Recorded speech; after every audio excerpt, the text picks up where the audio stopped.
Hi and welcome to another Watch Geek video. Today I'll be doing a review of an Oris RAID Chronograph.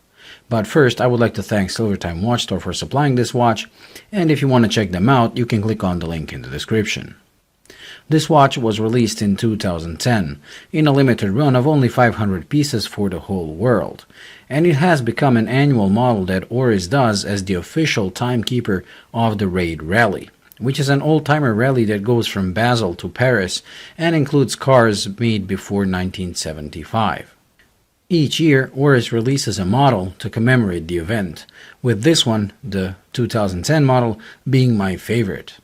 The reason I like it so much are the chronograph subdials with the shifted zero position and the red portion of the dial, which is a tribute to one of the best-looking cars of all time, the Jaguar XK120. This asymmetric look really draws your eyes to the dial and makes the watch a great conversation starter. The other reasons for me liking it so much is that the style of everything on this watch, the dial, the case shape and finish, even the pushers and crown, all give a feel and look of gauges and switches from vintage sports cars. It's not like they just slammed the vintage-inspired dial to a generic case, but everything looks well thought out.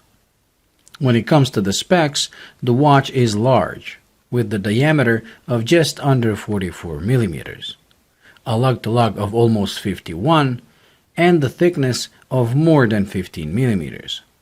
These dimensions make it sound like a very large watch in every way, but somehow, even on my 6.9-inch wrist, it wears surprisingly well.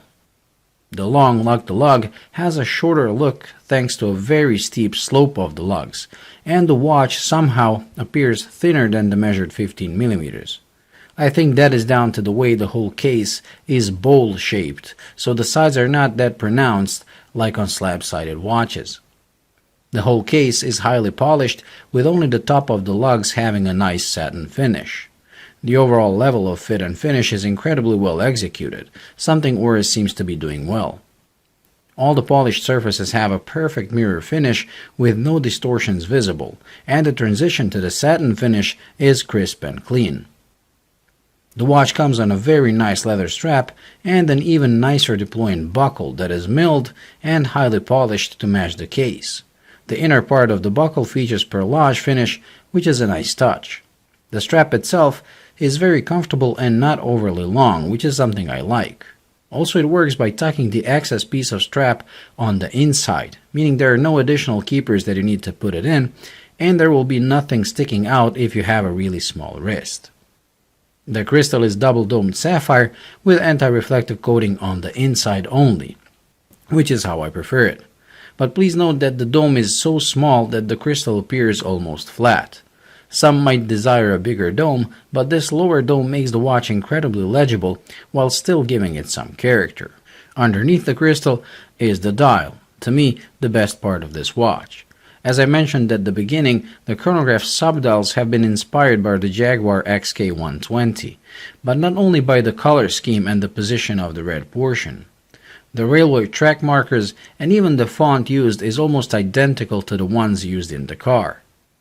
The shifted zero position of the chronograph hands is very cool and, like I said, really draws your eyes to the dial, especially in combination with the red section. The dial itself is matte black and very legible. The numerals are large and thin, which makes them very readable. The same goes for all the hands that are thin, properly long, and reach their designated markers. If you watch my videos, you know I'm a sucker for color coding, or separation of different functions by using different colors on the hands. And although at first it might seem like this watch uses the same color for all the hands, upon taking a closer look, you discover that it isn't so. The main time, meaning the hour, minute, and seconds hand, are made in some kind of a frosted silver finish. Very unique looking and very nice, while all the chronograph hands are in plain white. The difference is very subtle, but it's there, making the chronograph stand out just slightly more. I also like the proportions as the subdials are just right in terms of position and size relative to the dial. The watch does feature Loom, although it's applied in such a small amount that it struggles to be visible all night. But to be honest, even if it lacked Loom altogether, I really wouldn't mind it as the beauty of the dial makes up for it. The watch doesn't feature an exhibition caseback, even though it is found pretty often on Oris watches. Here we have a solid caseback with all the engravings regarding the commemoration of the RAID rally. The caseback is also not the usual screwback, but it's held by 8 small screws, which shouldn't be a problem since the watch is rated to only 30 meters of water resistance. Underneath the caseback beats the Oris 676 movement, which is a modified ETA 7753, and that explains the thickness of more than 15 millimeters. It beats at 28,800 beats per hour, comes with 27 joules, and has a power reserve of 48 hours. When it comes to functions, it has hours, minutes, seconds, a 12-hour chronograph, and date function. The date is changed by pressing this recessed button at 10 o'clock, so the crown has only one click, the time setting one. The chronograph feels like any cam actuated chronograph, meaning the start and reset are harder to push than the stop. In conclusion, this is a very well executed, vintage car inspired racing chronograph that, to me at least, ticks all the right boxes.